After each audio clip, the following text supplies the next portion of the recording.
Veigar, ekki svona tap ansi súrt? Þeir eru með hennar leik í lokin en hvernig, bara fer þetta frá okkur? Herru, ég veit ekki hvað ég get byrjað. Ég gef þeim kannski bara kredit. Þeir bara spiluðu vel, voru þolinmóðir sóknarlega og komist bara í góð færi. Og við kannski náðum ekki alveg að komast í þau færi sem við ætlum okkur, sko. Ég meina þeir hafa bara gert betur í lokin, sko. Já.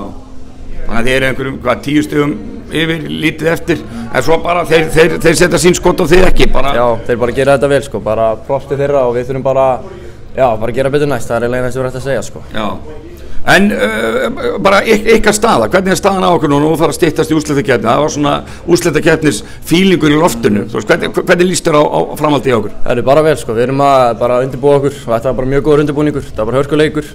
Og við erum bara spenntir og klárir í þetta. 2 leikir í þetta og við erum bara klárir.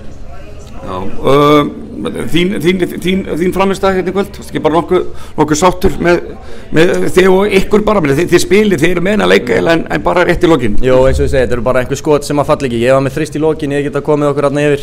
Ég var með lay-off líka sem ég geta skorað, þetta er körfubolti, það er bara svolítið þannig. Já, og alltaf gæðin í þessari deild, það er mikið skorað en það er bara svo mikið gæði sóknarlega eða ekki? Jó, mjög mikið gæði, fá hennan point guard sem Grindavík með Pargo, þetta er bara stjórnaði Euroleague í mörg ár, þetta er bara mjög há gæði þarna, sko. Það er mikið gæði, já, og bara úrslitakeppnin, er ekki að fara, það er eitthvað annað að fara hérna í gangi eða ekki? Já, algjörlega. 8 lið sem að gera tilkall. Ég held að séu bara allir mjög spenntir fyrir þessu, sko. Já, og þið ætlið ykkur væntanlega alla liðið eða ekki? Jú, sjálfsögðu. Frábært, takk.